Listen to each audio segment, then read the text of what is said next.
நான் வந்து இன்றைக்கி கோதுமை அல்வா செய்ய போகிறேன். இதெல்லாம் 1 கப்பு கோதுமை எடுத்துருக்கேங்க. நைட்டே ஊற வச்சுட்டேன். ஊற வச்சு நல்லா தண்ணியை வடித்து எடுத்து வச்சுருக்கேன். பார்த்திங்கன்னா இந்த கோதுமை பார்த்திங்கன்னா நல்லா ஊறி போயிடுச்சு. இப்போ இதை வந்து எடுத்து நாம் மிக்ஸி ஜாரில் போட்டு மிக்ஸி ஜாரில் சேர்த்துட்டேங்க. எடுத்து பார்த்திங்கன்னா இப்போ நான் வந்து அரைச்சி இதை காமிக்கிறேங்க. இப்போ பார்த்திங்கன்னா நல்லா அரைச்சி எடுத்துக்கிட்டேன்.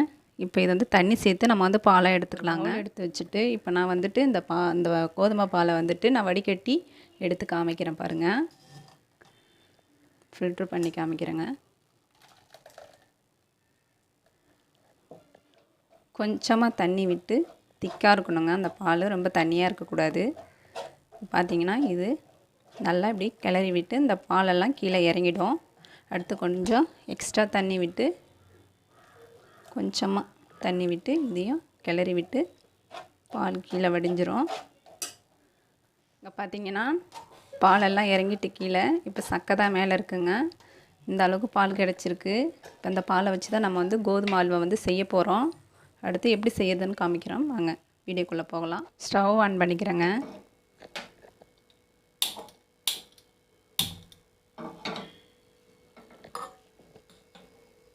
கடாய் நல்லா சூடாகட்டும்.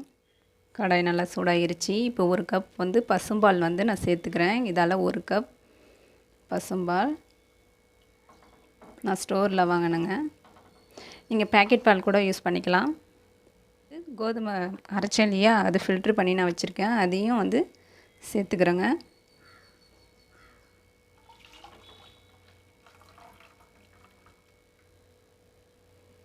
நல்லா கிண்டிக்கிட்டே இருங்க.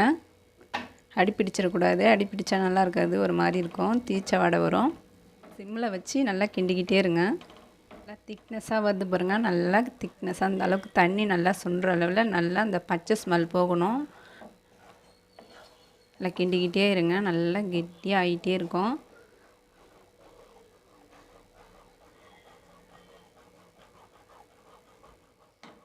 கொஞ்சமாக கேசரி பவுடர் கொஞ்சம் சேர்த்துக்கிறேங்க. நல்லா கிளறி விடுங்க. கேப் விடாமல் கிளறி விட்டுக்கிட்டே இருங்க. அடி பிடிச்சிரும். பசும்பால் கோதுமை பால்லேருந்து பால் எடுத்தேன் இல்லையா, அந்த பால் ரெண்டுமே சேர்ந்து நல்லா கொதித்து அந்த பச்சை ஸ்மெல் போகிற அளவில் நல்லா கிளறி விட்டுக்கிட்டே இருங்க. நல்லா கிளறி விட்டுக்கிட்டே இருந்தீங்கன்னா கொஞ்சம் திக்னஸாக வரும். இந்த அளவுக்கு திக்காக ஆயிடுச்சுங்க. இப்போ வந்து நான் வந்து சர்க்கரை சேர்த்துக்கிறேன். நான் வந்து இதால் ஒரு 3/4 கப் எடுத்துருக்கேன். உங்களுக்கு தேவையானது உங்கள் கூட போட்டுக்கலாம். எனக்கு சர்க்கரை வந்து கரெக்டான அளவு தான் போட்டிருக்கேன். உங்களுக்கு தேவைன்னா கூட கொஞ்சம் சேர்த்துக்கோங்க, இல்லை குறைச்சி கூட சேர்த்துக்கோங்க. நல்லா கிளறி விட்டுக்கிட்டே இருங்க. நம்ம வந்து சர்க்கரை சேர்த்த உடனே இந்த அளவுக்கு வந்து நல்லா அந்த பாகு வந்து நல்லா சேஞ்ச் ஆகிட்டே வருங்க. பார்த்திங்கன்னா இன்னும் நல்லா கிண்டிக்கிட்டே இருந்திங்கன்னா உங்களுக்கு இன்னும் நல்லா மினு அழகாக இருக்குங்க பார்க்குறதுக்கு. இதில் இப்படியே கிண்டிக்கிட்டே இருங்க. கொஞ்சம் கொஞ்சமாக நெய் விட்டு கிளறிக்கிட்டே இருங்க.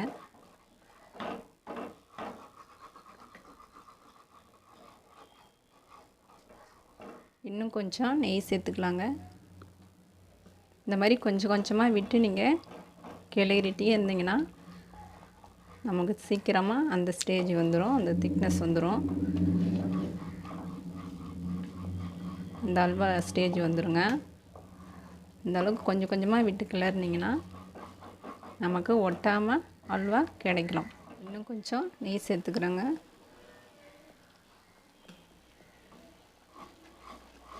கொஞ்சம் கொஞ்சமாக நெய் விட்டு நல்லா கலக்கிக்கிட்டே இருங்க.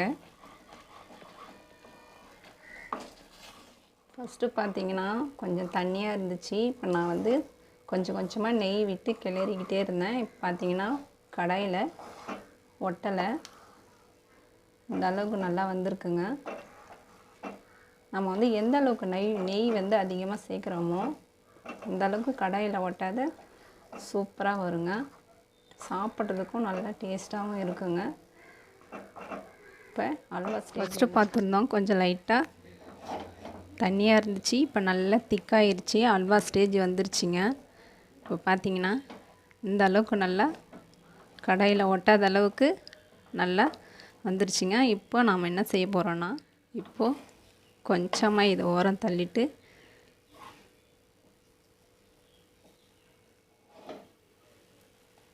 நெய் ஒரு 3 ஸ்பூன் விட்டு,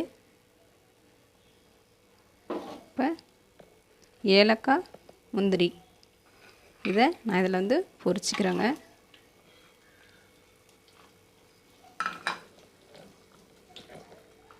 இந்த அளவுக்கு இதை வந்து நான் இதுலேயே பொரிச்சு எடுத்துக்கிட்டேன்.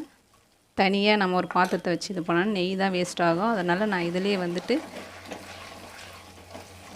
நெய் விட்டு இதிலே சேர்த்துக்கிட்டேங்க.